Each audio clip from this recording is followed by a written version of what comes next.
Hello दोस्तों, आशा करता हूँ आप सब ठीक होंगे। स्वागत है मेरे यूट्यूब चैनल रोज़ पढ़ो रोज़ सीखो में।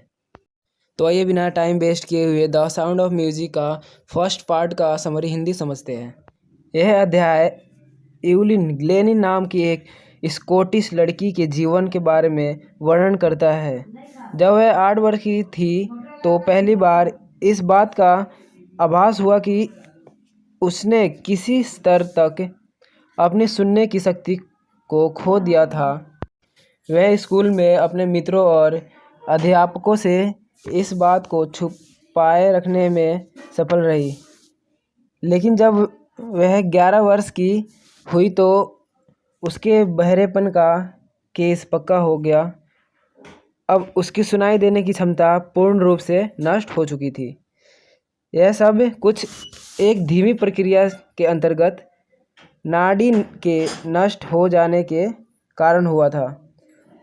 उसके लिए तो सब कुछ अंधेरा हो चुका था, लेकिन उसने हिम्मत नहीं हारी।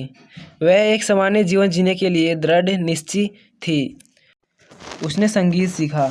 एक प्रसिद्ध तबला वादक रोन फोर्ब्स ने संगीत सीखने में उसकी बहुत अधिक मदद की। उसने उसे प्रोत्साहित किया।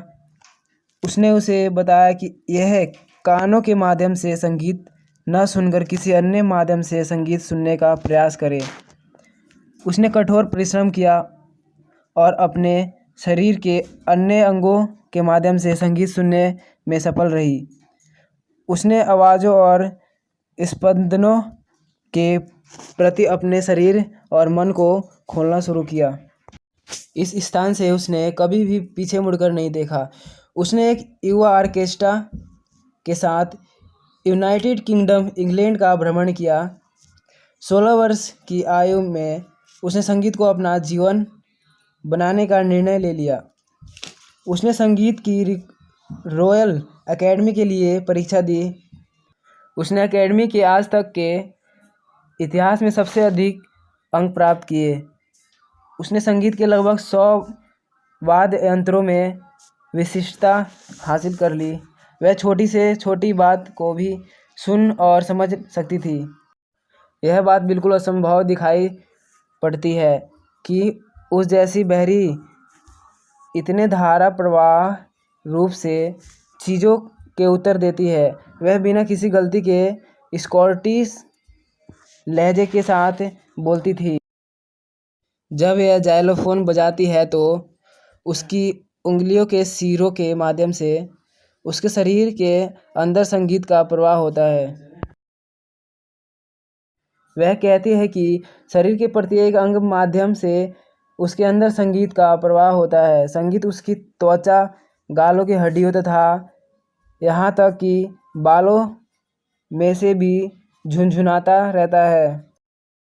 ढोलक के ऊपर झुककर उसकी गूंज को यह अपने हृदय से सुनती है। लकड़ी से बने मंच पर यह पाँव से संगीत बजाती है ताकि संगीत उसके पाँव तथा उसकी टांगों के माध्यम से उसके हृदय तक पहुंच सके।